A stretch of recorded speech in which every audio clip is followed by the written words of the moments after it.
harder than ever to get ahead, Chase Secure Banking is right there with you to help with the convenience to manage your money from the Chase mobile app. Plus, it helps you spend only what you have. Because you want to get ahead of your expenses and want to get ahead in life. Chase Secure Banking, helping you get ahead. Open a Chase Secure Banking account today with no minimum deposit.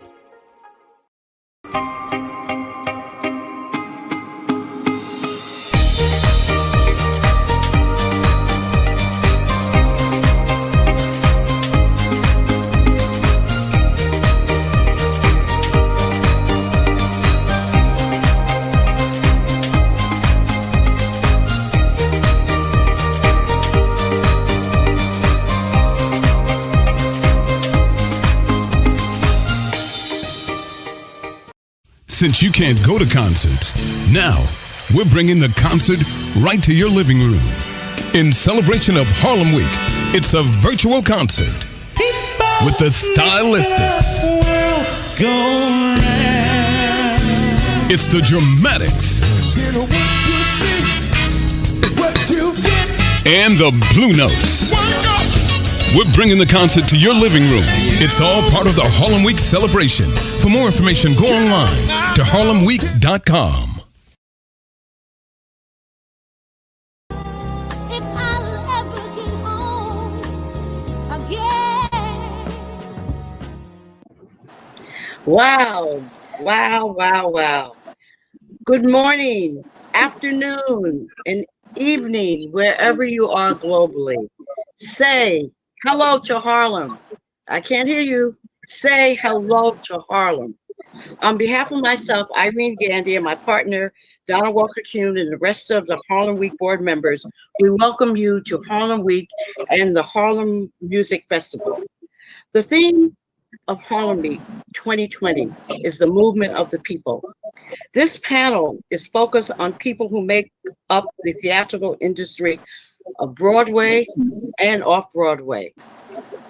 Harlem Week is a local, national, and international celebration. One of the highlights is arts, culture, and entertainment. In 2020, we all endured exceptional suffering due to COVID-19, and it has paralyzed our industry. However, the movement of the people means nothing can stop our growth and our development. It revealed an extraordinary movement that resulted in an unprecedented protest against racism. This happened, unfortunately, as a result, watching the murder of George Floyd. And with that, the movement began Dear White American Theater Letter. This letter was supported by thousands of people of color and allies who demand that racism in the theater stop now. And the demands requested to change the field to a humane and more respectful place. Now is the time to disrupt racism at its very core. We must break down the barriers that prevent diversity, equity, and inclusion.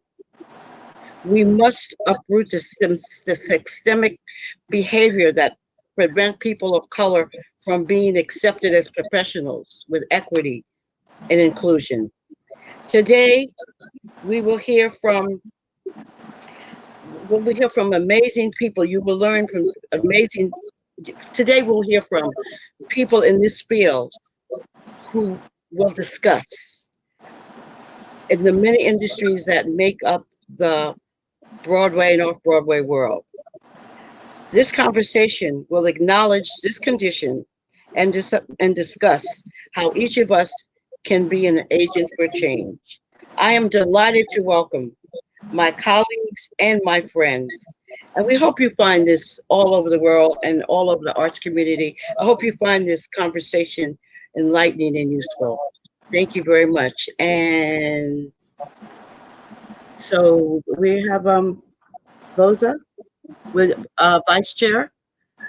Vice Chair Hello, Boza. It was a great Harlem Music Festival and Harlem Week.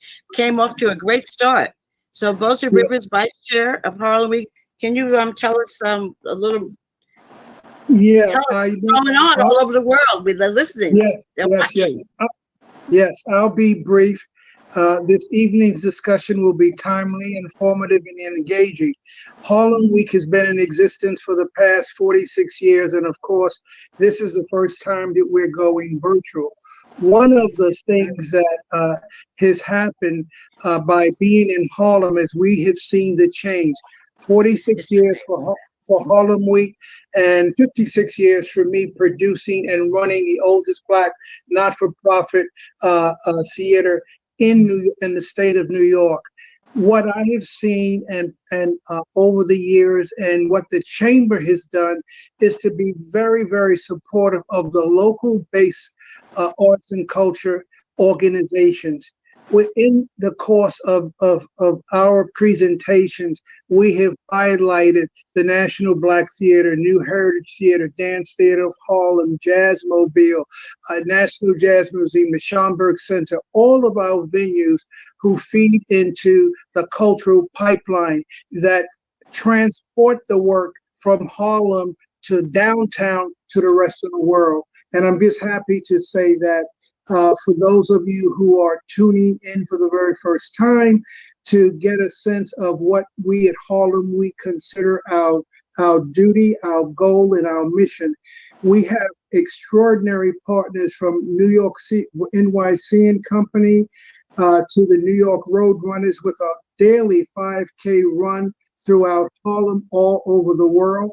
We have created opportunities for some of our downtown partners to join uptown, like New York City Center, Lincoln Center for the Performing Arts, Jazz at Lincoln Center, the Cathedral of St. John the Divine, in addition to the Dance Theater of Harlem and Jazzmobile and our local base organization. So this evening, our conversation by these key experts from their fields will give you more information, but all I can tell you is how pleased we are to be a part of this. So on behalf of the board of the Greater Harlem Chamber of Commerce and the Harlem Music Festival, I say welcome to not only our panelists, but to all the participants who've tuned in.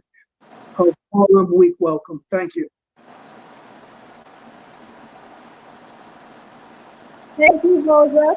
It's so great to hear from you. I am so excited for this conversation this evening and really pleased that we have a wonderful message from a dear friend of Harlem Week and the Greater Harlem Chamber of Commerce, and that is from Charlie Flateman. And Charlie Flateman is the Senior Vice President of Marketing for the Schubert Organization and also the Chairman of NYC and Company. So let's see what Charlie has to share with us. Hello, everyone. I'm Charles Flateman, Executive Vice President of the Schubert Organization, and also the Chairman of NYC and Company, the official tourism management and marketing bureau of the 5 boroughs of New York City. I'm proud to say that I and the Schubert Organization have been associated with the Greater Harlem Chamber and with Harlem Week for decades. This year's Harlem Week is different, of course, as a virtual event. But out of that difference, we have an opportunity to experience Harlem Week with fresh eyes, recognize and rededicate to a new commitment, and still celebrate a great day and a great week in Harlem. Broadway Behind the Scenes provides a wonderful opportunity to showcase all the jobs in the theater, beyond the bold-faced names and the talented actors we have on our stages. It truly takes an army of theater makers to make a Broadway show. And that opportunity brings with it an obligation to be recognized now, that all the jobs on Broadway can be filled with diversity, with inclusivity, and with clear intention for equity. The Black Lives Matter movement has propelled the theater community to advance an evolution in its hiring and retention practices in the workforce, from a vague theory of diversity toward intention and to the beginnings of action. I know we're doing that at Schubert, as is the Broadway League, and I dare say it applies to the entire Broadway community. Of course, these embers of change take everyone's effort to become fully manifest, but I do believe there's cause to be optimistic about our shared future. And one reason that I remain optimistic is that I have a deep, abiding expectation that New York City will lead the country in recovery, which will happen no matter how tough these times are today. And this isn't just wishful thinking by me. This is inevitable because New York City has long been and is today and will be next year and will be 5 years from now and 10 years from now and 20 years from now, the cultural capital of the world and the creative capital of the world, from Broadway to the Apollo and from the Whitney to the Schomburg. We are at the center of the arts.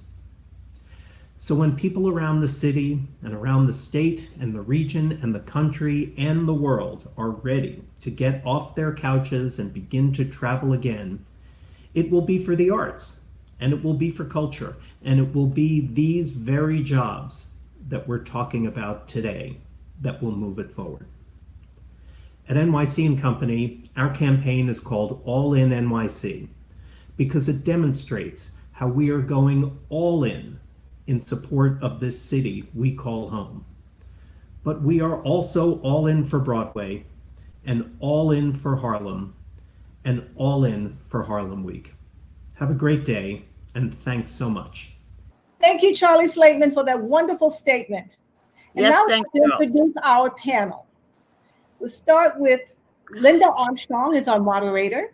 And Linda has been a theater critic with the New York Amsterdam News for 35 years. She's covered Broadway, off and off Broadway, and many Black theater companies. She's a member of the Outer Critic Circle, and she's on the board of directors of the Drama Desk Awards. Irene Gandy, whom you just heard from, is the only Black female press agent member of ATPAM, which is the Association of Theatrical Press Agents and Managers on Broadway for 50 years. Irene is a Tony Award-winning producer for the Gershwins' Porgy and Bess and producer for Lady Day and Emerson Bar and Grill. She was also co-producer with Boza Rivers on the national tour of the South African musical Serafina. And she's the first female press agent to be immortalized with the Sardis caricature. Jim Joseph was recently Director of Operations for Art New York, an art service organization working to support the nonprofit New York City theater community. Currently, Jim is substitute theater manager for the Schubert organization. Jim Blau is founder and CEO of Super Awesome Friends. I just love saying that. And a recognized leader in innovative marketing for the theater. He's worked on over 60 Broadway shows and major events, including the Tony Awards. He's a 3-time Webby winner and a member of the Broadway League. David Calhoun moved to New York in 1980. Currently, he's the house manager for the Nederlander Theater on Broadway, and he also is a member of ATPAM, Association of Theatrical Press Agents and Managers. Julio Peterson, Vice President of Real Estate for the Schubert Organization, and is responsible for overall management of the organization's corporate real estate. He's also the Schubert liaison with the city and state government and works with civic organizations in New York City. This is our panel. Welcome. Thank you. Thank you. Donna, if I could correct one thing that you said, I have been part of Outer Critics and I am on Drama Desk, but I'm not a board member anymore. Okay. So I am a member, but I'm not a board member. They sent me a memo. They want you back. Okay. All right. Okay, no problem. So thank you so much for that wonderful introduction of everybody. I am so thrilled to moderate this panel with you guys. This is just something that it's time for it. It's necessary. And, you know, with everything that's been going on, oh my God, you know, we just need to be able to do things so that we can develop that next generation and really get everybody into the professions, which is the arts, because the arts are a blessing from God as far as I'm concerned. So I have 3 questions that I want to ask you guys, and you can take your 5 minutes to either answer one or all 3 of the questions. The first one is, What exactly is your job, and how do you encourage a potential candidate to pursue this type of position? Question 2, what are the benefits and additional perks for an employee career-wise in the job? And question 3, there has been a significant response to the Dear White American Theater letter comprised by people of color in theater. It lists demands for changes for equity, diversity, and inclusion. How do you see Black Lives Matter impacting on Broadway? Okay. So So You I want to go can first, start. John? Sure, why not?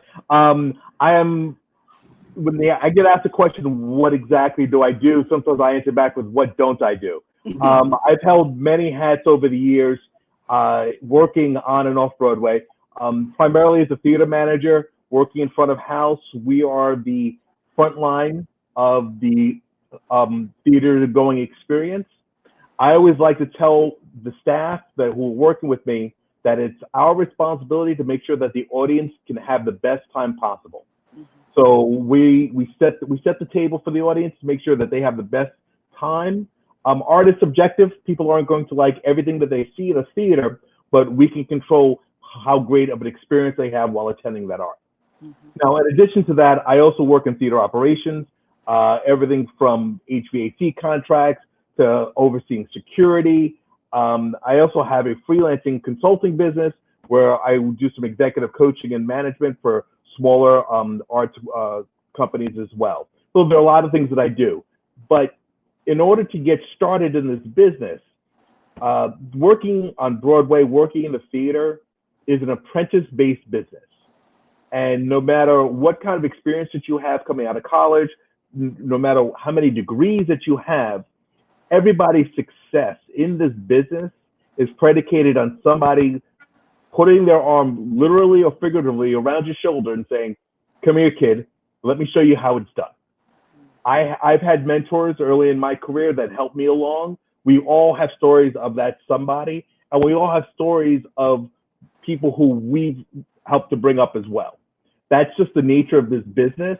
It's, you learn by doing, you learn by the people around you. So if this is something that you want to get into, that's first and foremost. You have to reach out. We try to, I know David and I, we're on some committees, and we're trying to make ourselves as available as possible for people who want to come up in this business, and so they can learn what it's really like. In terms of perks and good things, I'm working on Broadway. That's great. It's a wonderful community. But one thing that I would say, I also wouldn't want to sugarcoat it either. I had a boss a long time ago who said to me that the theater is a demanding mistress. It's a lot of time, a lot of energy. Now, I'm a native New Yorker, which is a rarity in this industry. My whole family's here in New York. Unfortunately, there were a lot of birthday parties, there were a lot of family gatherings that I missed out on, because when you work on Broadway, it's 8 shows a week over 6 days. Broadway only stops for blizzards, hurricanes, and pandemics. That's it. Yeah. That's the only time that we shut down. So we've made a commitment for this lifestyle. It's a beautiful lifestyle. It's a beautiful community, but it takes a lot of your time, and that's something that you have to know going in. This is, if you want to work a 9-to-5 job, this is not it. Right? Yeah. And lastly, just really quickly, Black Lives Matter is such a, we want to hope that this is a movement and not a moment in time. We all have stories about what it was like coming up in this industry, as a person of color. We all want to see ourselves represented on stage. I say it all the time, and it's all about it being inclusive and being invited and being a participant. I'm hopeful that things will change. I'm an optimist. If the glass is always half full, if you don't have anything to look forward to in the morning, then why bother getting up? You have to hope that change is coming. But the reality is that for change to happen, the people who are making the decisions need to change as well. We have a lot of experience. We have a huge amount of credentials on this panel. But the reality is none of us can snap their fingers and get a show on Broadway tomorrow. Yeah. None of us can. I wish we could. And that's what needs to happen. The power brokers need to embrace this moment as much as we all are as well. No, I totally agree with that. That's wonderful. Okay. Thank you so much, Jim. Thank you. So who else wants to talk? Come on, let's go. Let's go. Go ahead, Julio. Hello, everyone. Thank you so much for inviting me to this panel. I'm so happy. I go way back with Harlem Week. I'm born and raised in New York City, Harlem. And so I'm just so proud to be here at this time. I think just to start off with Linda's question, and it's back to Jim's point about the power structure at Broadway needs to change. And that's really what it is. That, you know, you've had a lot of people who've been there a very long time, and they're good people, but they look at things in their own way. There's this Broadway bubble that, you know, I feel we live in. You know, things are fantastic. I'm the vice president of real estate at the Schubert Organization. We're the largest owner of Broadway theaters. We're one of the most powerful institutions and one of the oldest institutions on Broadway.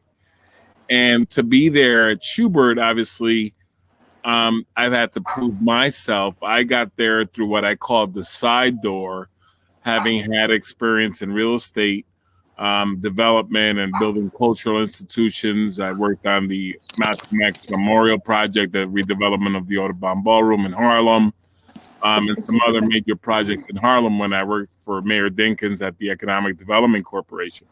So I got through the Broadway industry wearing the real estate hat and helping, you know, manage our real estate portfolio, being the negotiating leases with Sardi's and helping build our off-Broadway theater. I didn't know much about theater before I came to Schubert.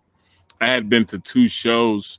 I went to see Annie when I was a kid as part of the New York City public school free ticket system for poor Black and Dominican type kids like me.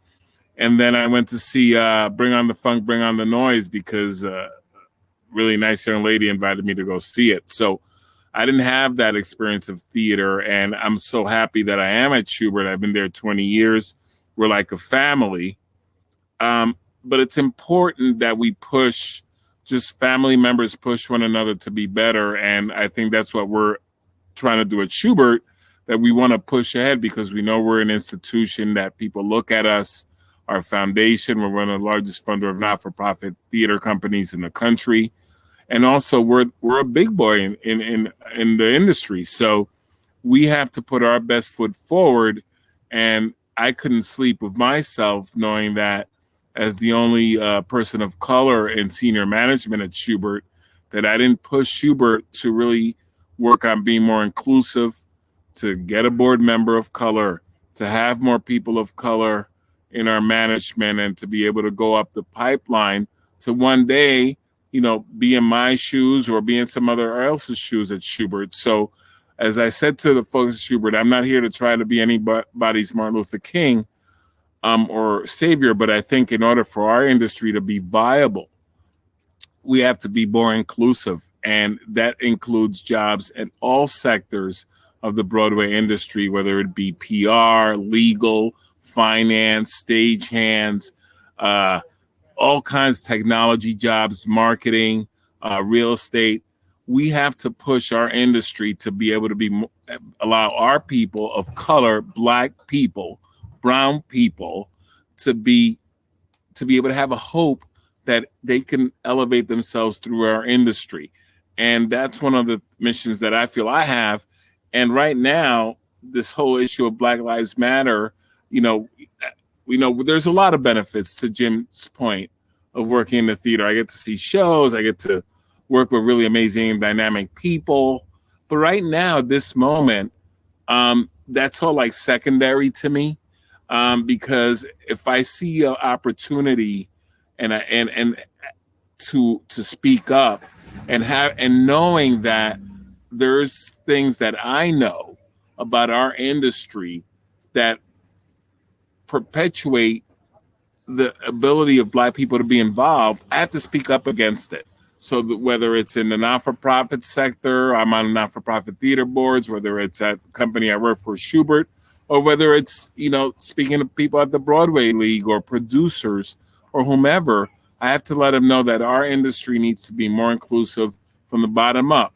As I said to people in the past, yeah, you love to see us tap dance on the stage, but what else can we do? We can do a lot of other things. We have carpenters of color who can help, build sets. We have choreographers. We have musicians. We have people who are lawyers. So to me, if you really want to get in the industry and you have other skill sets, get in the industry, because there's going to be room for people of color, Black and brown people of color in our industry. So that's what I'm committed to do.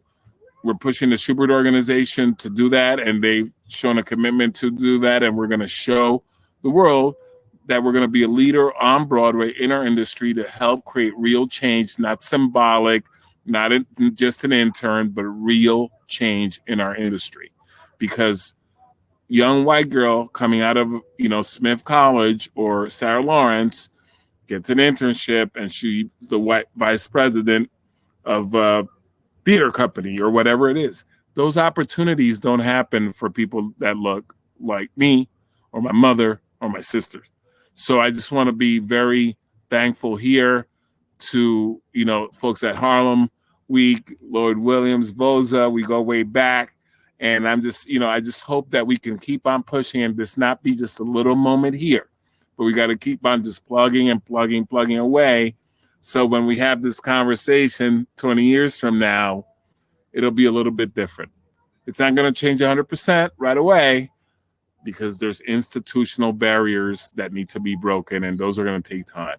So I'm just very thankful to be here, and I'm here to support whatever efforts there are to advance that cause. Thank you.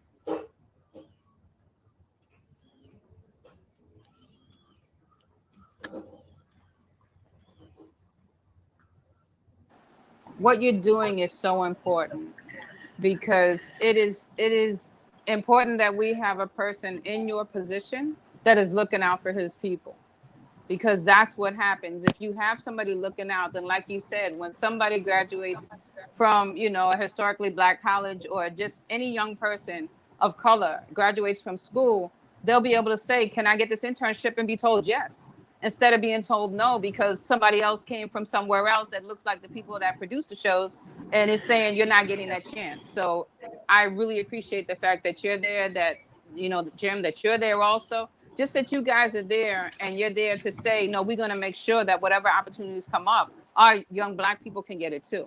Because that is the problem. That's a huge problem. It's been a problem for years. And I'm just glad that finally people are really deciding we're going to address this now. So I'm sorry. Who else wants to talk? I'm sorry. Yeah. David? I guess I can go up. I unmute myself. Yes. Hi. Thank you so much for having me part of this panel. Like Jim, I'm a house manager, but I also was a former vice president and president of the Association of Theatrical Press Agents and Managers at PAM.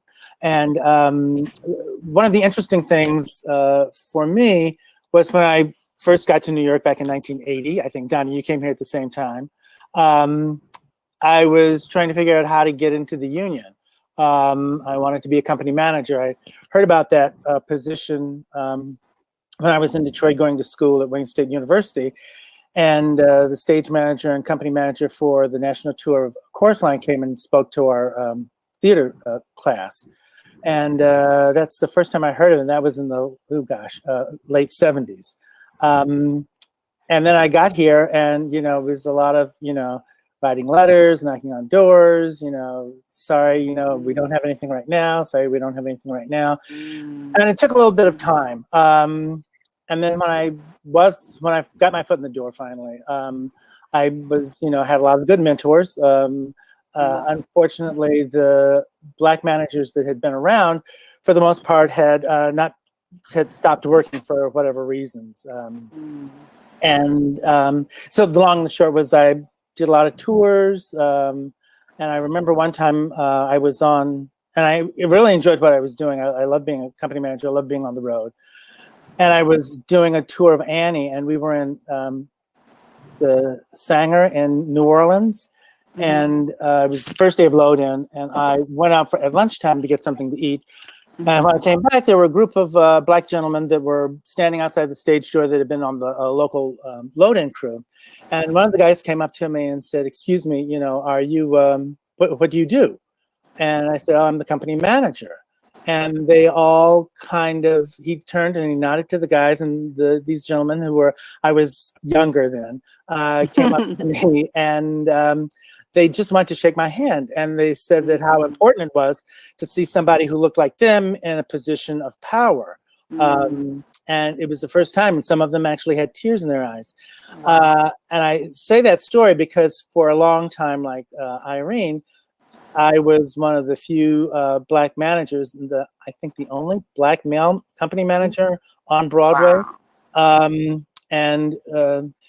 Because of the Black Lives Matter movement, our union has realized that we're lacking in people of Black and Indigenous people of color. And we've started a EDI committee, which Jim is on with me. And we're hoping to grow the ranks with more, you know, hopefully young people of color, and by going out to universities, and we've got a whole plan. And if you come to our website soon, you can see what it's like. But I think that it's important, and I think that because the Black Lives Matter movement started, that as both Julio and Jim said, that it stays a movement and not just something to do because we're out of work and we're quarantined and we have time on our hands. That this is something that needs to keep going, even when probably the last people that actually get to go back to work are theater, entertainment, music, concerts, that we just keep this ball rolling. And we're very dedicated at our union to make sure that that happens. Oh, that's wonderful. That's absolutely wonderful. Jim Glau, Jim. Irene. Yeah. Because we got to move it. We got to move it. We got to move it. First That's of all, right. thank you so much for having me on this amazing panel. I'm so inspired by your stories, David, Julio, and Jim. Thank you so much for sharing. And Donna, I've been a massive fan of yours for many years. And Irene, you are my queen. So I'm just so thrilled to be here. So I'm really, really excited. I've been doing digital marketing, content, creative for Broadway for nearly 20 years now. And it's been so fascinating to see how it's changed, how it's grown, how it's feeling all of a sudden very exciting. Like, it's a really exciting time, especially in the world of digital. It feels like it's the place where doors are opening in a bigger sense than I've ever seen before. It feels like communities are coming together. It feels like the world of social media is really enhancing the conversation, not just of Black Lives Matter, but diversity, rights of equal rights of many different people. And in our community, it's just so exciting to see, especially having been in this world for a long time. I'm in a lot of meetings. I work on a lot of Broadway shows, and I'm on a variety of committees from the Broadway League and the American Theater Wing. And it's so awesome to hear finally conversations of equity and it's just an exciting time. And I know that it may seem like these things are sort of temporary, but I've never experienced anything like this, and it's really exciting. And I'm just so happy to be alive and a part of it, and grateful to be here.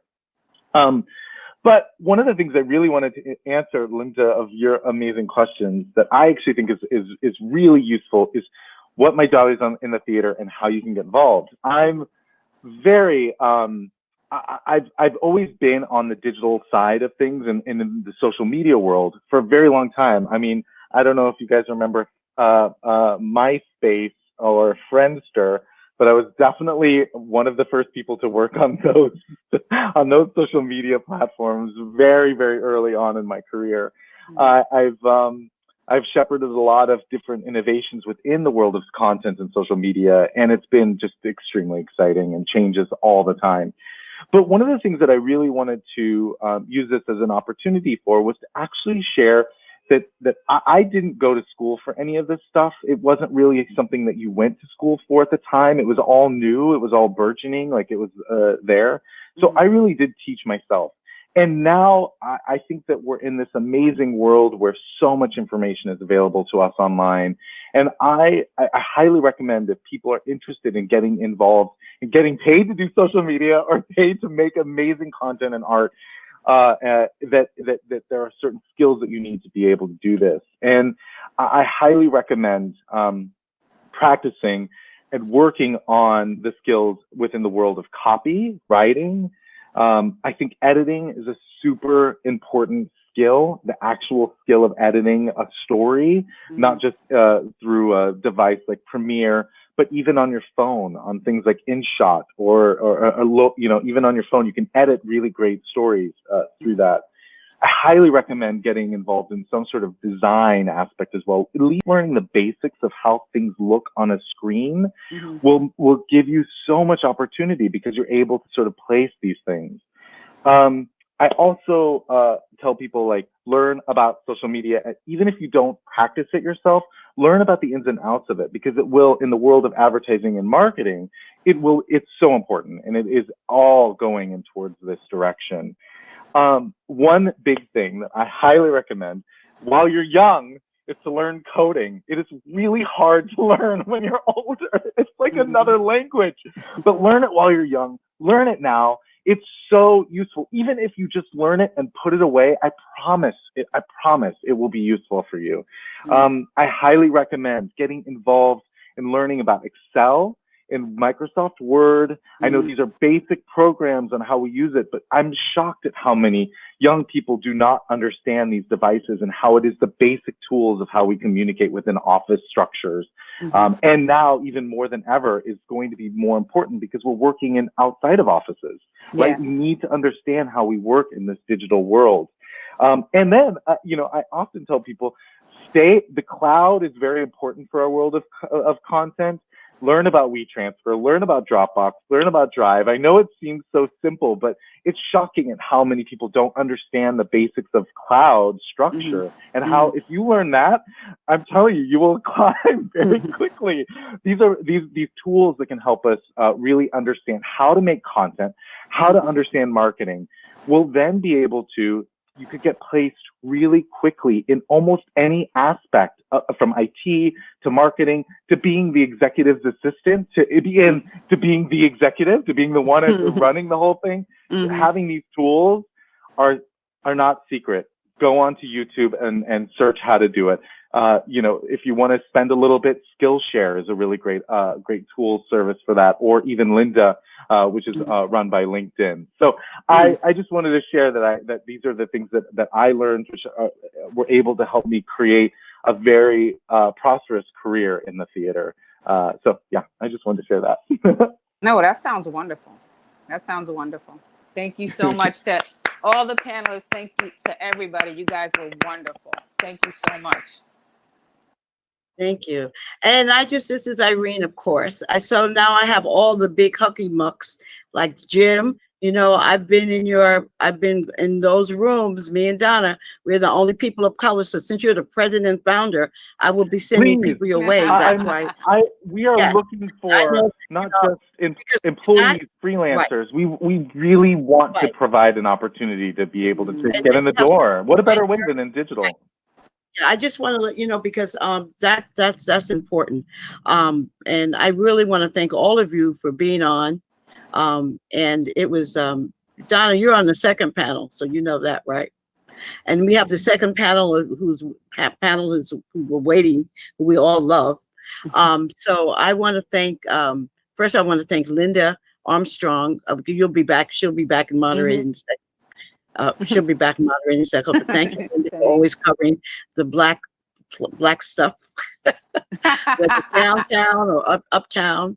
I want to thank Jim Joseph, because you were really one of the first people I see that I saw, other than David. I knew David from Baltimore. So it's good to see all of us on the screen. And Julio, I mean, you know how I feel about you. So, so this is a wonderful, and I just hope we can have this conversation again when the theater is open, when the dinner theater is open, because we're going to get all the seats out and have dinner theater. Social distance. Thank you, everyone, for the opportunity to discuss how we're going to advance our field to have more equity, diversity, inclusion on Broadway and off Broadway behind the scenes. My name is Donna Walker-Kuhn, and I'm really pleased and delighted to welcome our illustrious group of professionals and experts in their field. So I'm going to introduce them, starting with our moderator, and then we'll start our discussion. So we're really excited to have Linda Armstrong will be our moderator for our panel. Linda's been a theater critic with the New York Amsterdam News for 35 years, and she's covered Broadway, off and off Broadway, and many Black theater companies. And she's a member of the Outer Critics Circle. And then we have Alethea Stevens. Alethea is the Chief Operating Officer at Spotpro, which is an advertising, marketing, and branding agency. She joined the company as a member of the account services team, got her start managing brand and media strategy, and then she went on to found the agency's direct mail, print services, operations, and human resources department. Today, she's the highest ranking person of color in the theatrical advertising industry. You go, Alethea. My God, that's fantastic. Neil Mazzella. Neil is president and co-founder of Hudson Scenic Studio. He's provided scenic decoration and theatrical automation for over 450 Broadway shows and touring productions. And the New Year's Eve ball that drops in Times Square was engineered and fabricated by Hudson Scenic Studio. Wow. And Damien Bazandona is founder, Situation Interactive, a digital agency in New York City that helps brands build passionate communities. From the Super Bowl to Broadway's biggest hits, over the years, Damien has worked with many notable brands, including the Metropolitan Opera, Major League Soccer, and Wicked. Kimberly Shaw is the Broadway and touring company manager with over 20 years of experience in the performing arts. And she began studying piano at the Manhattan School of Music Prep Division and made the transition from music to arts administration while in college. Some of her Broadway credits and tours include A Bronx Tale, Fiddler on the Roof, and The Lion King. And we're very pleased and delighted to have someone who has really, really paved the way on Broadway for African Americans in many ways, Stephanie Mills. Stephanie Mills is a Grammy Award-winning singer, songwriter, actress, and Broadway star, born in Brooklyn, New York. She started singing at the age of 3. And at the age of 9, she starred in the Broadway musical Maggie Flynn. And she followed that up with the Amateur Hour at the Apollo for 6 weeks. But her rise to stardom really happened in the role of Dorothy in the original Broadway hit musical, The Wiz. And in 2015, Stephanie was cast as Aunt Em in the NBC live musical of The Wiz, 40 years after her initial Broadway appearance. As we all know and love Miss Mills' music, she's won Tony Awards, Grammy Awards, NAACP Image Awards, American Music Awards, and she continues to do what she loves, which is travel around the country on tour, performing live in front of sold-out audiences, spreading love and empowering people to be their best. So while we're in this virtual moment, we still get to have the advantage of having Ms. Mills and all of you to share your amazing experiences and craft as we look to the future of how we can really change our industry. So Linda, I'm going to turn it over to you. Thank you so much. I'm so excited to be moderator of this panel. I'm so glad to have all of you with us. Thank you so much for being here. And I know you guys already know about the 3 questions I'm going to ask, but I'm going to read them for you again. You have 5 minutes in which to either answer all 3 or answer whichever one is best for you. Now, the first question is, What exactly is your job, and how do you encourage a potential candidate to pursue this type of position?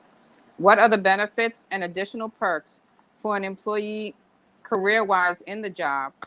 And 3, there has been a significant response to the Dear White American Theater letter composed by people of color in theater. It lists demands for change, for equity, diversity, and inclusion. How do you see Black Lives Matter impacting on Broadway? Whoever wants to go first, feel free.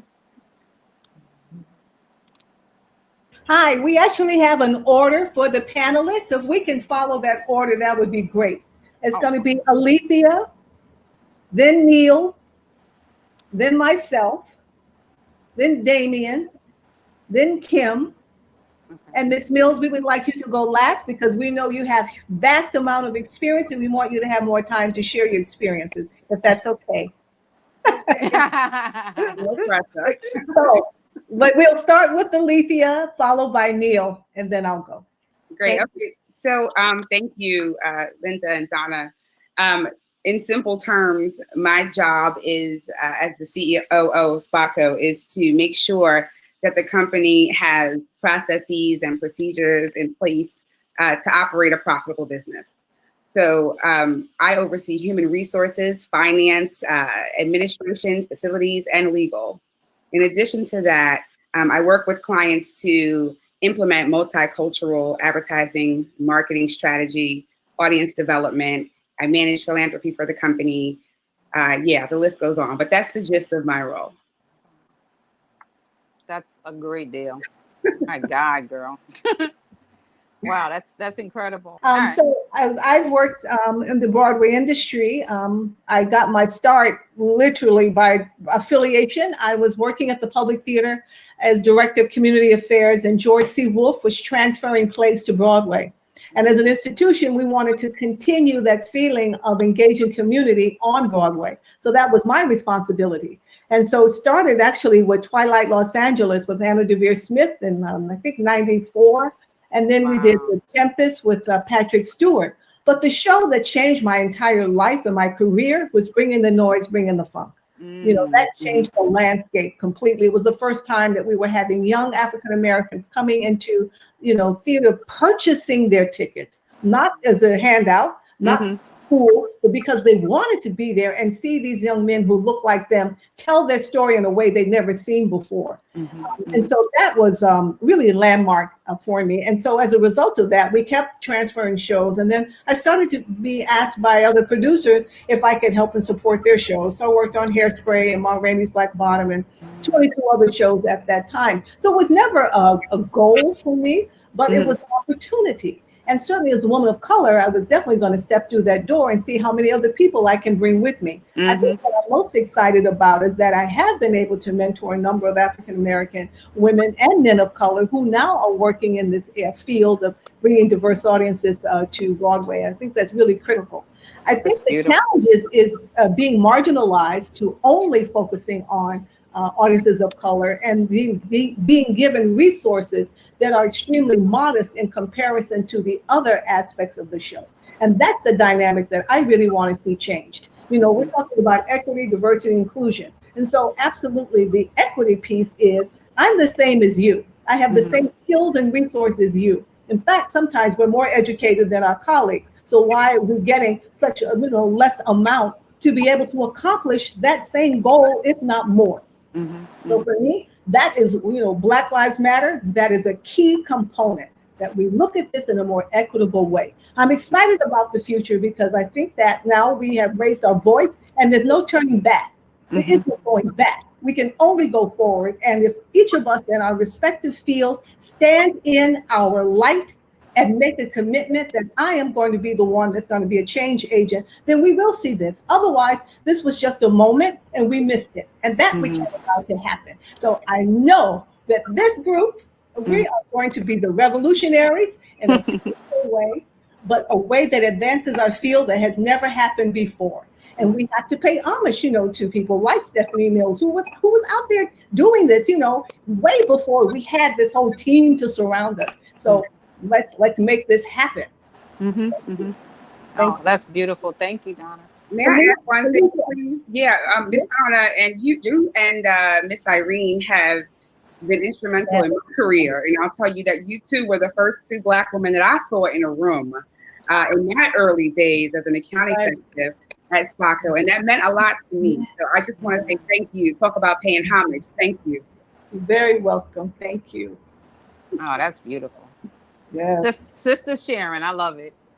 So now we go to Damien.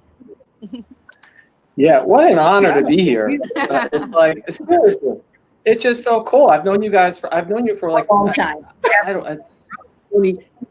Probably 20 years. Like, you know, Donna, Letha, Irene in particular, we worked together for a long time and watching the growth, and you guys are trailblazing the space. So as you guys were talking through your resumes, I just got to watch it as it's happened. And obviously in a clearly predominantly white industry, to be able to really trailblaze into space, I have massive. It's just awesome on so many levels, and just an honor to be here. So thank you, and thank you, folks at Harlem Week. I think it's just so cool that we're actually having this conversation. I'll briefly try and hit the three questions that were asked. One is like what I do. So I run a digital marketing agency, and what that means is essentially how do we find audiences using digital technology, using building websites, creating social media, anything on a Google search platform, any of that kind of stuff. My job is to essentially find audiences on digital technologies and bring them into put them into seats. In a nutshell, that's it. So I founded the company. I've been running the company for now 19 years. I do a lot in Broadway, but I've also do a lot in other different industries that are relating to live events. So that's kind of what I do. And I think what I think is cool about the job, I'm trying to recruit somebody. I think to be in this industry or a company like mine, I started by myself, and now we were up to about 100 people over that period of time. And in my company, we've got, I'll call it like the left brain folks, people who see themselves as more analytical and lean more towards the numbers. And then we've got the right brain people who might lean more towards, I'll call it the creative, right? The artists, designers, copywriters, idea people. It's a gigantic tent, the digital marketing space. So when I'm trying to recruit people, it's exciting, period. And I think the best part of my job and the best part of this industry, if I were trying to recruit people, is the perk, and what is probably also equally, I would say, the downside for some people, is that it always is changing. Like if you think about it, I started 20 years ago. I don't even think Facebook was even in someone's idea set at that time, or Instagram or Snapchat, all these different platforms. So it changes literally every year. I find that exciting, and it like runs through my blood, and it's like gets me excited to come to work every day. I realized I didn't take a sick day for like 18 years until finally got sick one day. I love what I do. And I think anyone who comes into the space, if you want to get into in the digital space in particular, it's exciting. And I am an outsider. I never saw a Broadway show until I was probably 20 or 21. I'm a public school kid. I'm the first kid to graduate from my family and 4-year degree in my family in college. Like I came into Broadway I tripped into it. And so I've always seen myself as an outsider, and it was amazing to kind of trip on this. I remember the first show I worked on was August Wilson, King Hedley. And I walked in there and I sat there and I said, I cannot believe people spend $100 every night to see a Broadway show. It was $100 at the time. And that's amazing, right? To people's passion and joy and attraction to theater, which I didn't have growing up as a kid. And I feel like, thankfully, I fell into this industry and found that. I've always been, I think the idea of being an outsider, I hope it's been one of my strengths of looking at it from a fresh perspective. I don't come from this. The second, I'm self-taught. You don't go to school for this necessarily. Now you might, because I'm 20 years into the business, but I'm just self-taught, and you can learn that. So I think anyone, if you have that drive, particularly becoming a master at the Google platform, is kind of an amazing thing that anyone can go do. And it's about innovation. Like every year, it's about survival. And my advice to folks is just simply that you have to have a desire and a drive to whatever you're going to be doing, whatever career you choose. And if you come into the digital marketing space, which is just, there's so much opportunity, everything is going that direction. And so many possibilities, whether you're a content creator, a media, whatever you want to do, it's just a gigantic tent, and run to it. And I'm a big advocate for it. It has highly transferable skills. You talked about, I worked in theater, but I also worked on the Super Bowl. I've taken the ability to move passionate communities to action. And now we're the agency for No Kid Hungry, helping raise money for kids, helping raise money for Meals on Wheels America. The idea of getting people to act is like in the DNA what we do. We get people to go, Aletha could talk, we get people, and Donna, you know this too, getting people to get all the way into Times Square as marketers. right? And like a rainy day on a Wednesday to see a show that often may not even be that great. I mean, that is like master marketing. You can pull that off. So I think that's it. And then the last thing I'd say is, will the impact of Black Lives Matter, what does that look for the industry moving forward?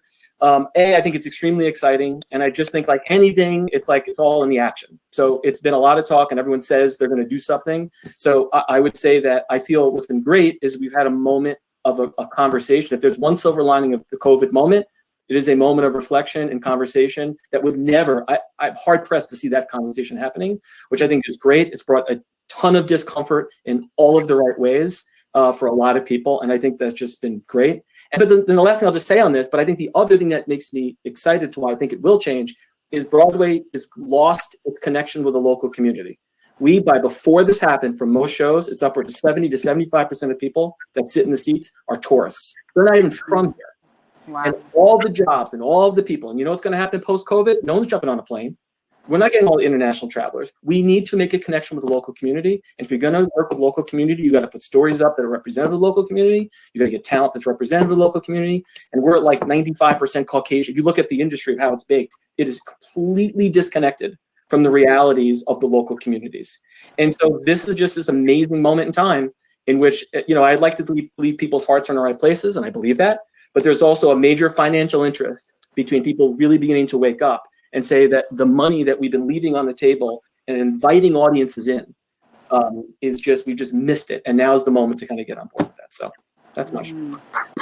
Nice. Thank you, Kim.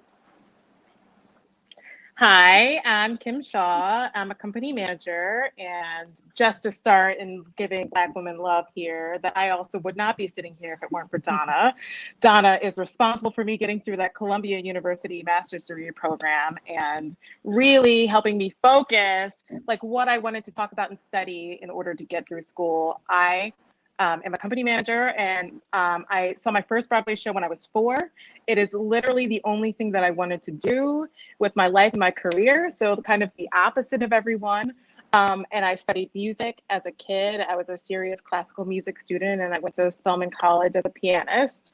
But I always kind of knew that theater is where my heart was, and I needed to figure out, it was like that iron door, like how do you get into theater? I didn't know, but I was a musician, and I kind of figured it out. And I had to chart my own course because so many of my colleagues and my peers had family members who had done it. And so how does this Black kid from New Jersey who doesn't have a stagehand dad, who doesn't have a producer uncle, break into the career?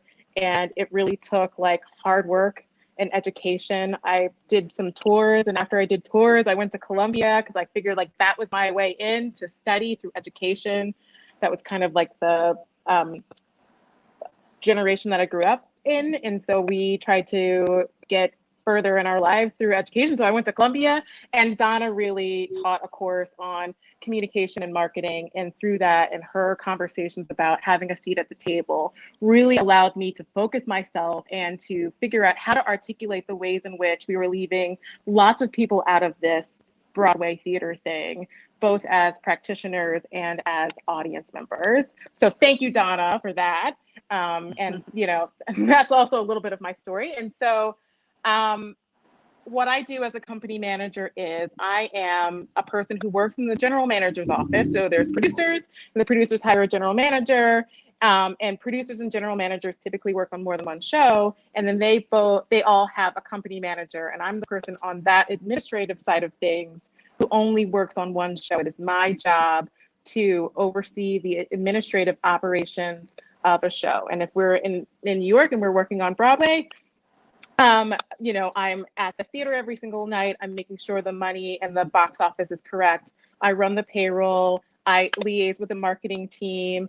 I do all of the nuts and bolts day to day, all of the things that happen on a Broadway show that doesn't happen backstage or on stage. That is what I'm responsible for. And so it's a big job. And currently I'm the only Black person on Broadway who sits in the full company manager chair. There's another associate, and it's just literally the two of us at this moment. But that wasn't always the case. And I would love to see a moment when there are more of us that, you know, when we are looking in this moment for people to do that job, because it's a big responsibility, it's a huge job. And if you have a show where there are a lot of people who look like us, but nobody on that management team looks like them, that really becomes a problem. Like, how do you manage? How do they know that what's happening to them is business and not just racism? Sometimes it is just business, sometimes it's racism, and sometimes it's a little bit of both. But if you've never seen anybody in my seat, the manager of the show, that looks like you, how do you know you don't know? And so in this moment, I'm hoping that more people learn about what the job is, more people who work in the industry understand what a complicated position that is. And, you know, because it's not all bad. Like, to answer the second question, like, some of the perks are, like, you're really a member of the show. I work for the show, not for the producer. And so I'm on the same payroll as the cast. And being a part of that family, like, what you appreciate, whether that's doing, you know, a school play in the 4th grade or doing summer stock or anything else, like, you get that same feeling. It doesn't matter what it is. And being a part of that family, I think, is one of the most rewarding things. Then, you know, there are the other silly things. There's like opening night parties and seeing the celebrities and going to the Tony Awards. Like, you watch the Tony Awards, especially if you're a New Yorker, right? Like, you're watching the Tony Awards since you were a kid. And to, like, go there and be a part of that and be a part of the Broadway community is, like, one of the best things. Like, you can't even describe it. And also, if you get to the level of working on Broadway, everybody, like, there's pay disparity, and that's another conversation all this together. But pretty much everybody who works on Broadway on a union contract is making a living wage. And so this is a way to come and do what you love and do theater and create magic and do the 8 shows a week and really make a living wage. And so, you know, in terms of perks, like, I would say that's really kind of the thing. And in this We See You American or White American theater moment, and this Black Lives Matter moment, I'm somebody who understands that change can be slow, and I am a patient person. And I know that it took me longer to get to these jobs than it did my white counterparts. I had to go to way more school. I had to do way more internships. I had to spend many years off Broadway to get here. But I'm here, and it took patience and perseverance. And so in this moment, I am not expecting that when the theaters open up back up next year, whenever it is, that this is going to be completely different. But what I do appreciate in this moment is that we have taken a moment to have a conversation, so that people who thought, like, most people in theater are fairly open-minded and believe in the humanity of everyone. And so they can be blind to the ways in which they're oppressing other people and they're shutting other people who don't look like them out of opportunities. And so in this moment, they've heard other voices, they've heard people that they care about that didn't know were living a different experience than them. And I think that we have given people an opportunity to hear, to learn, to be seen, and to get on the same page. Like, some people aren't going to care. Some people, it's just about the money, just about getting as many bodies and seats as possible. But there are people who do care, who thought they were doing better, who have learned that they have not. And there is a shared vocabulary that, if you're talking about race all the time, like so many Black people do, you have a vocabulary, you have a shorthand. And I feel like so many more people have learned what that is. And I'm very excited about that in this movement and moving forward, the ability to say, this is not okay, this is how we need to change, this is what is going on. Even if they didn't know it, they will understand the words and be able to take action based on what people have said. Wow, that was really deep. That was beautiful. Thank you. That was beautiful. And I just love everything you were saying, Kimberly, and it just sounded so thoughtful. I mean, like, you just put everything into it. Your heart and your soul was in what you just said. And I could feel that. And I know that anybody listening could feel it too. That was beautiful. That was absolutely wonderful. Miss Mills? I was on Broadway when I was like 17. I just turned 17 doing The Wiz. And my first show, of course, was Maggie Flynn. And I was actually 11 doing Maggie Flynn. And during the time, I really believe and found interesting what Damien said about the community, because The Wiz had nothing but the community to help them survive because they really didn't want us on Broadway. And Ken Harper, who was the producer of The Wiz, his mother went to a huge church, and my mother belonged to a huge church in Brooklyn. And they did busloads of people from the church to help The Wiz survive until we actually did our commercial. So it's amazing how far everything has come, because we didn't have social media or anything like that. All we had was word of mouth, and they just killed us with the reviews. So we really had to. It was different. They hated me as Dorothy. They couldn't deal with that. But with the community and getting back to the people and having the people in the community come see the shows, that was the best thing that happened. You know, I consider myself a mom now and an author and an activist, really, because of Black lives and so many of our Black men being killed, brutally killed by the policemen. But I love theater. There's nothing like being in a theater. The air of it, just walking through it. I mean, if they could talk, what would they say? It would be amazing. So I love doing theater. I hope to come back to do theater, but I think that a lot of things must change, which is the racism and shows for Black people, for people, for the community in itself, but more, I'd like to see more of us represented in theater as directors, as producers. There's not a lot of Black producers, you know, writers. You know, and when I did The Wiz, after doing The Wiz, I never really liked auditioning. In fact, I didn't want to audition for The Wiz. My mother made me go down and audition for The Wiz. And I went screaming and crying and everything. And then I met with Jeffrey Holder and got the show. But I never liked auditioning. That's why people have never really seen me do a lot more, because I just won't. I'm petrified of auditioning. I don't like the whole. I don't like how they do it. So I never go to audition. Most of the things that I get, they're either offered to me and I'll do it that way, but I won't go down and audition for shows.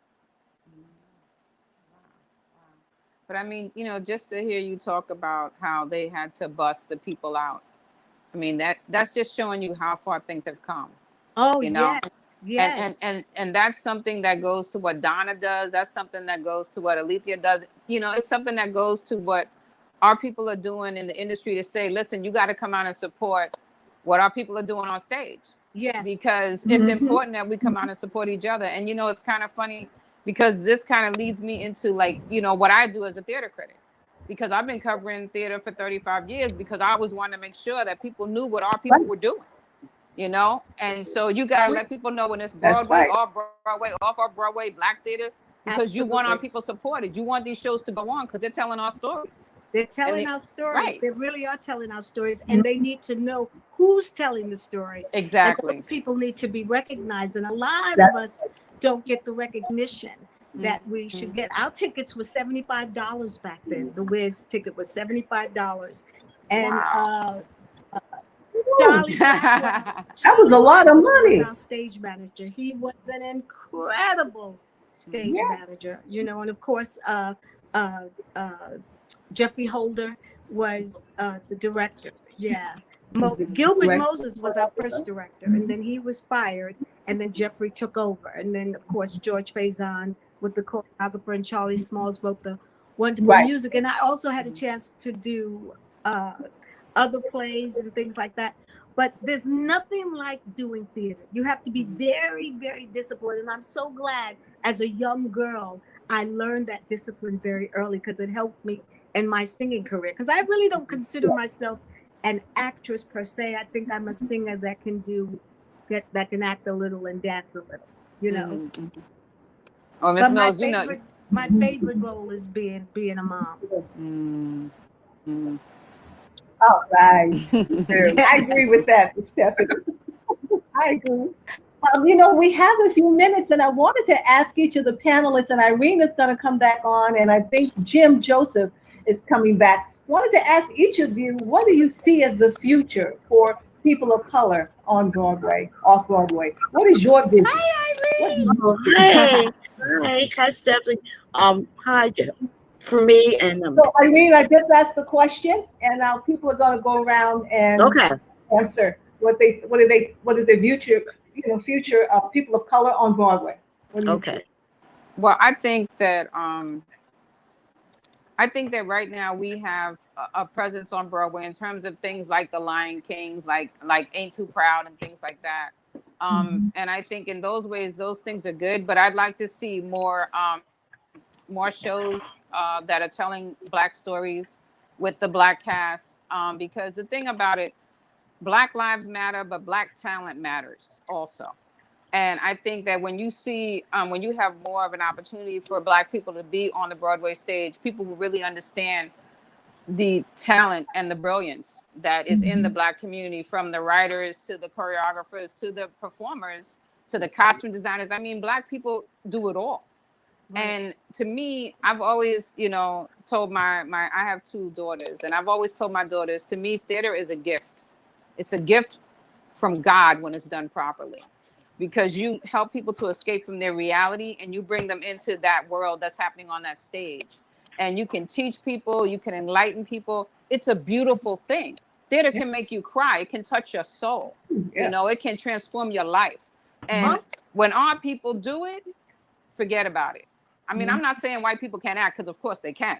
But I'm saying when our people do it, I want to see more of that when I go to a Broadway theater. I want to see that there's Black people on that stage. Also, I want to remind everybody that The Wiz won 7 Tonys.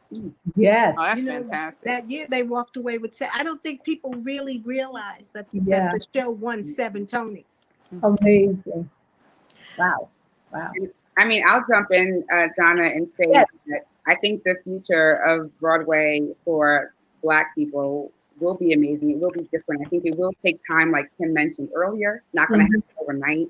Yeah. But we need to be consistent. And I also just want to say out loud, we all think about on stage and the positions and jobs that we see before us, but there's the whole behind the scenes team, like a lot of us on this call now, where there's the agency side or the PR side, and there are a lot of jobs that will be available on the back end as well. And we do just as much hard work to get a show up on Broadway. And I think that people will understand that they don't have to be actors or singers to be in the Broadway industry. There's so many other positions available at Spotco, at Situation, and I think it's important for people to know that, from entry level to, director level positions.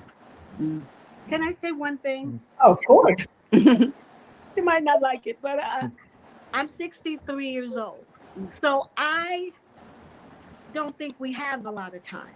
I think the time is now. I think we've waited long enough. I don't think we need to wait any longer for them to see if we can do a show, if we can be a producer, if we can be a director.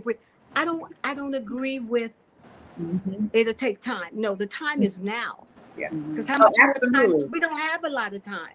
Oh, absolutely. Absolutely. I agree with you, Ms. Mills. I think the time is now. It has to be now. But we don't have a lot of time to wait. What do we have to prove? Yeah, There's that's nothing right. to Nothing. prove. No. And I think that the demands that are out are clear, that we aren't waiting. But I don't think that by tomorrow, especially in COVID times, I don't think by tomorrow we're going to see a whole new Broadway. I think that we all need to do our part from every angle of the industry, and we will get there. And we need to get there quickly. You're right. You're absolutely right. It's long overdue. I just want to say, I want to jump in and say it's before I thank everybody, I want to say it's time, but also you can't teach a person who's only been riding a tricycle to get on a motorcycle and get to what they're supposed to get to. So this is why this panel is important.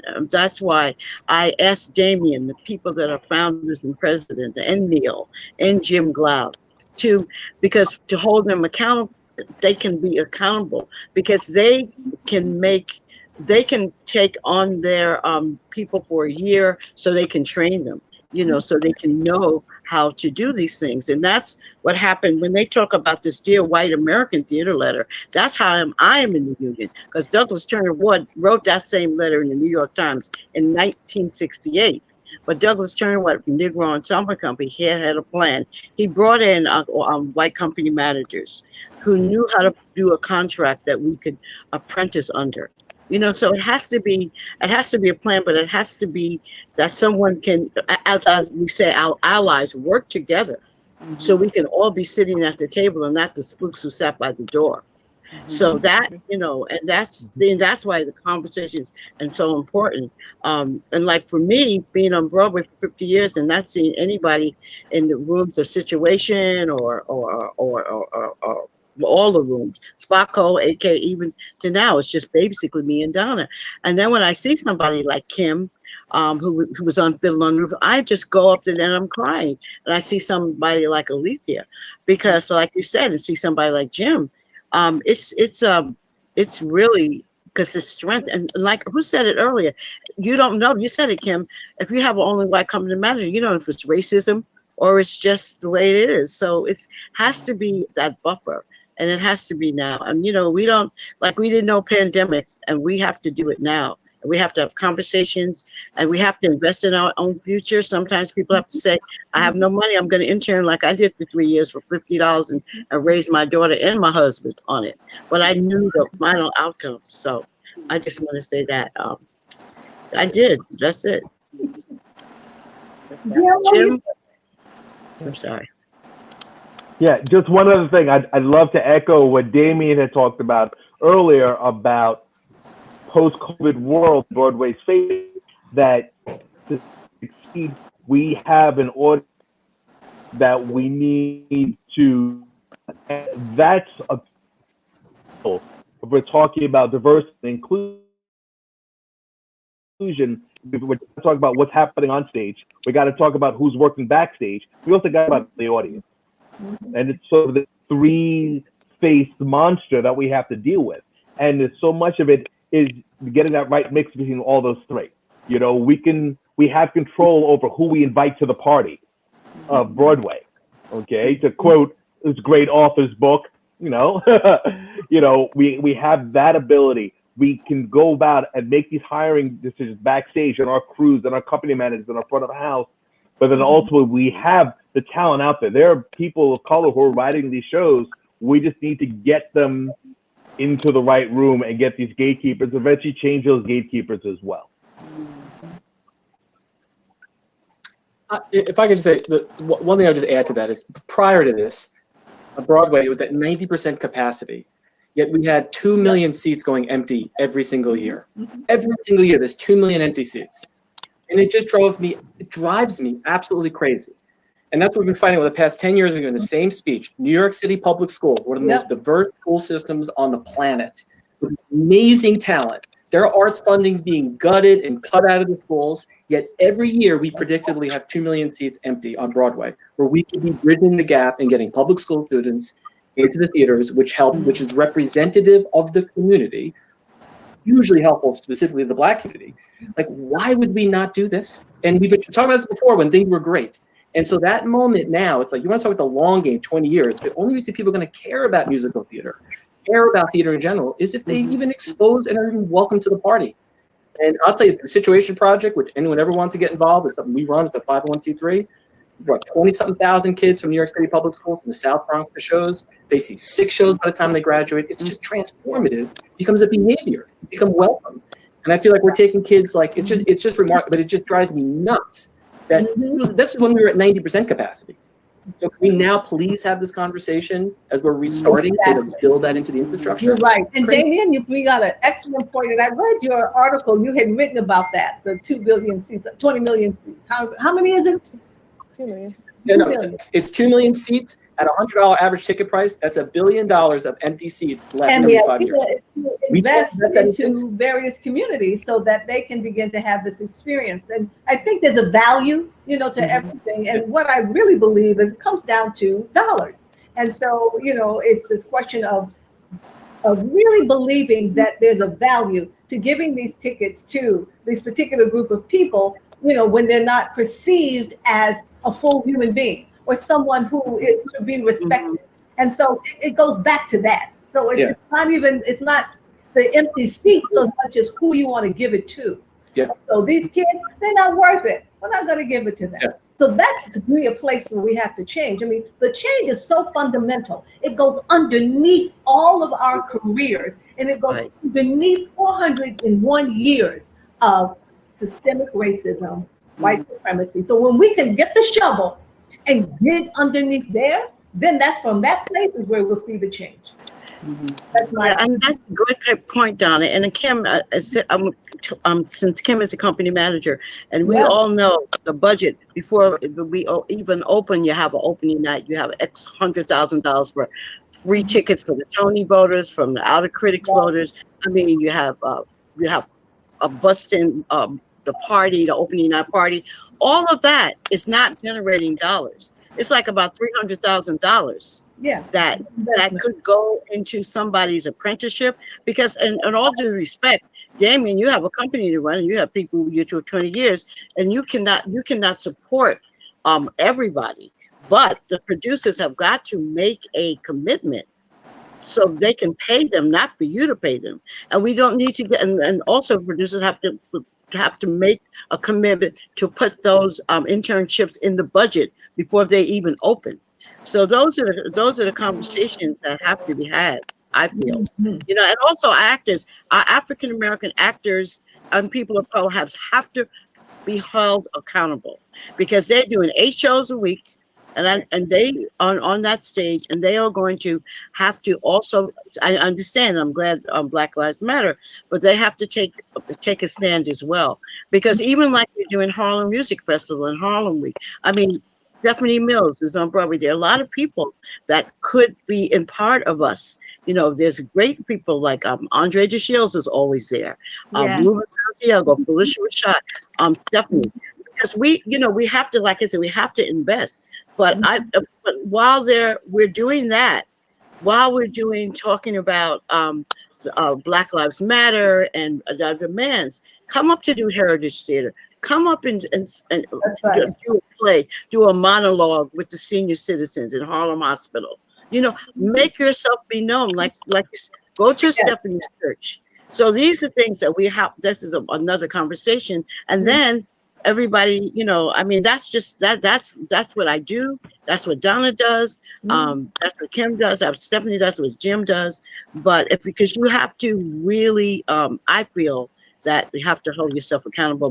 But you cannot be a part of the problem if you're not in the problem. If you don't think you're a part of the problem, you can't have a solution to the problem. You know, so. Amen. Well, I got all riled up on that conversation. I wanted to ask Miss Stephanie, you know, what your thoughts are, because you talked a lot about, you know, the immediacy of it, and just from where you stand, what do you see moving forward? You know, when he was talking about the buses in school, I mean, Ken Harper used to have buses of children come see the show, like from different. Remember Irene from different? Yeah. Did the press for the Wiz back then, and we used to have buses of kids come see the show, and they'd come backstage, and I'd go visit schools. Yes. I also went and visit the White House twice, and all of that when Carter was president and when Reagan was president.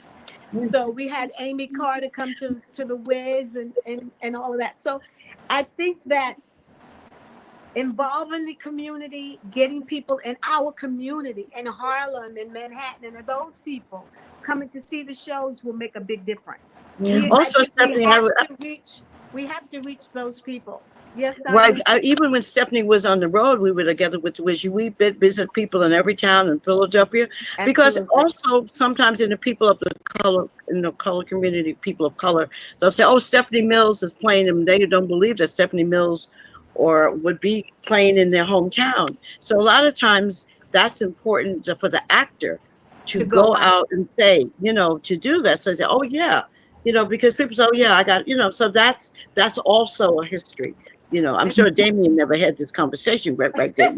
She said, you know, if Andrew McConnell was coming to town, you know, she was coming to town. Okay, that's a whole other. You know, I love you, Damien. Schools are so important. Well, let's hear from Kimberly. I want to hear your thoughts about the future for I people of mean, color on Broadway? I've had so many thoughts because I know that there are so many people of color here in this country and here in this city who are out here creating and doing work, and they're, giving their lives and their talents to do it. And I know that inside the community, we keep saying, well, there's a pipeline problem. We need to reach out to this place and to that place. And what are we doing wrong? And I'm thinking, well, there's a person who lives around the corner from you who's doing this work, but they're doing it uptown, or they're doing it downtown, or they're doing it in Brooklyn. Right. Right. And Right. and so if they're not foreign, we don't have to teach, somebody who's being in I don't know, a welder somewhere, how to do accounting or how to be a press agent. There's somebody who's here in the city right now who's been to school, who's doing this work. And so I hope that in this moment, we're not working right now. So the people who normally work are still toiling for work and trying to get gigs when they open back up. But as we try to diversify the teams and diversify what it looks like, I hope that people are open to their neighbors, right? Like, we don't have to reinvent the wheel. We don't have to look outside, whatever. There are people in our community who are doing this work. And I'm hoping that those people get an opportunity to also do things. And I know that what we're doing right now, there's been a lot of like backlash against Hamilton recently and that kind of thing. And I think to myself, like, if the work that you're seeing right now doesn't serve you, like, let's not tear down that work. Let's make our own work. Like, let's create our own art. We have playwrights and directors and choreographers and people who are doing that work and posting it on social media, and who are putting it up on YouTube, and who are doing the work, right? If you have this talent, you have this drive, and you've been doing these things, well, let's bring you into this realm. Let's bring you into theater, commercial theater, and let's have you do it instead of tearing other people down. The other shows that have been successful that people want to see and are spending money to go see, like, let's not bring that down. Like, let's take those people and you and your ideas, and let's create something new. So in this moment, like, that's the change that I want to see. That's what I'm hoping that, we do as we move forward. Thank you. Thank you. Okay. Donna, it's up to you now. Bring us in. Well, this has, of course, been very rich. There's nothing that we did not expect. We knew who would be invited, what we would hear. And, it's so important. I do believe dialogue is the foundation for change.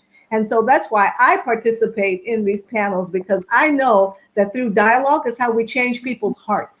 And that's where the bitterness and the anger live. So if we can change a person's heart, then we can start to see that manifested in our environment, our community. So today was very, very important. And we thank you from the bottom of our hearts for you taking the time out to share with us your honest thoughts. Sometimes it's not so easy. It can be a bitter pill, but that's fine, because we know that's where we can see the biggest growth in our lives.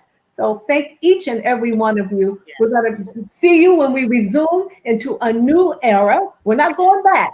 We're going to create a new way of living, of doing business, of expanding. Who is at the table? And we may have to do like Beyonce did. She said, I had to go chop the wood, build my own table. So fine, we can do that as well. So again, thank you so very much. And I just want to close by saying I want to thank Linda Armstrong very much, so much. I want to thank the first half of all the panelists. The first half was Jim Joseph was on the first half, Jim Glaude, David Calhoun, Julio Peterson, and of course we have Alethea here. Did I miss any? We have Alethea, Kim Shaw, Donald Walker Kuhn, and of course I'm saving Damien and Neil Mazzola, who couldn't get on because his technology pad that he's using wasn't working with him.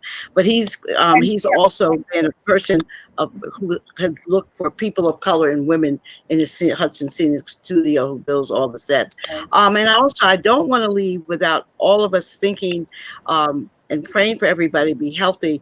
But the Harlem GoFund community fund, we are doing a great work, and I want everyone to support it. We went from feeding 500 people a day to like 1,500 people a day. Those are the daily feeds. We're partnering with Yes, every day, and that's just one feeding, one church, the Salem Church. We partner with Harlem Silicon to bring tablets and computers, and to not only to the senior citizens, but to the parents who have kids, that more than one kid. You know, we give masks and stuff, and we do a lot, and we also partner with Columbia and University, and people to give you know, people can have grants to help their businesses and stuff. So it's a very wonderful, and thank you, Stephanie, for always donating, you and your son, to the community fund. And no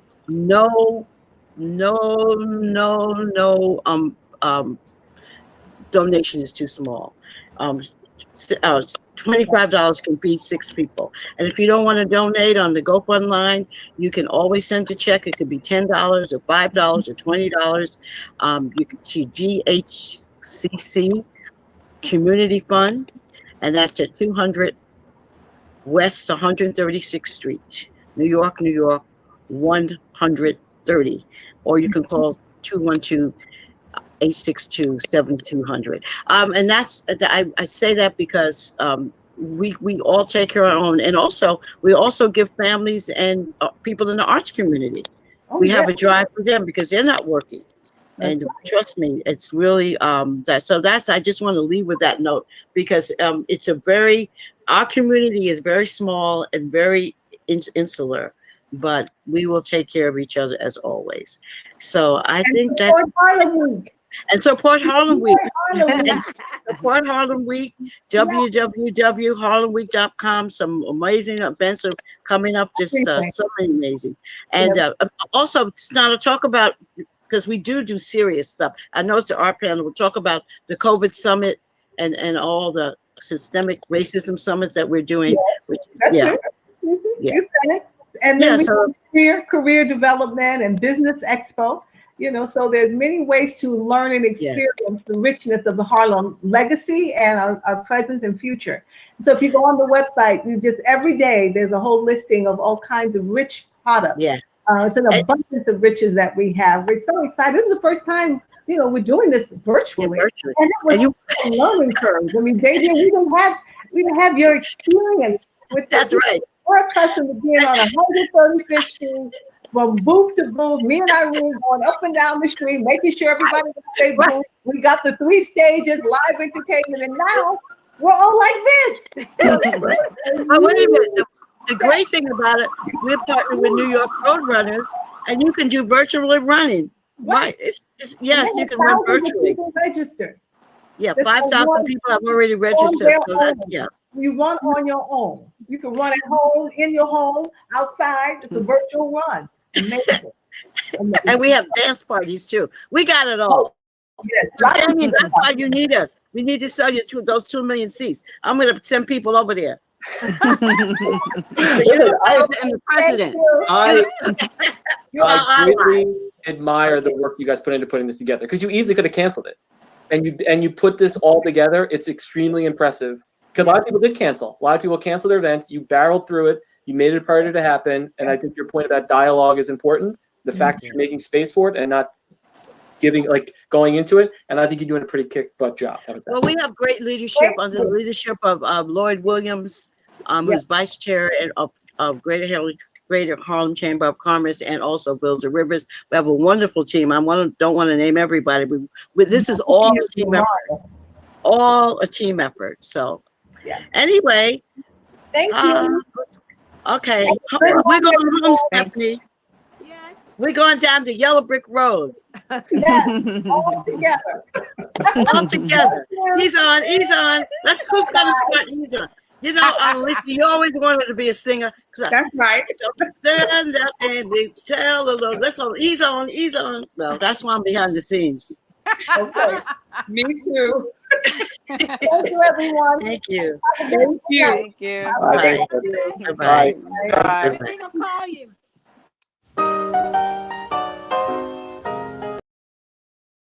It's harder than ever to get ahead. Chase Secure Banking is right there with you to help, with the convenience to manage your money from the Chase mobile app. Plus, it helps you spend only what you have. Because you want to get ahead of your expenses and want to get ahead in life. Chase Secure Banking, helping you get ahead. Open a Chase Secure Banking account today with no minimum deposit.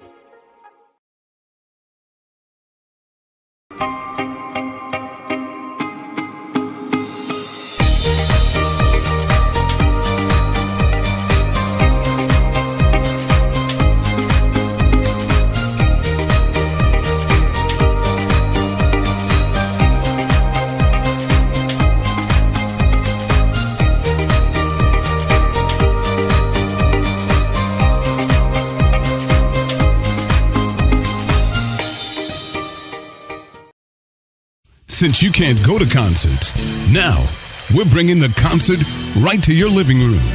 In celebration of Harlem Week, it's a virtual concert with the Stylistics. It's the Dramatics. And the Blue Notes. We're bringing the concert to your living room. It's all part of the Harlem Week celebration. For more information, go online to harlemweek.com.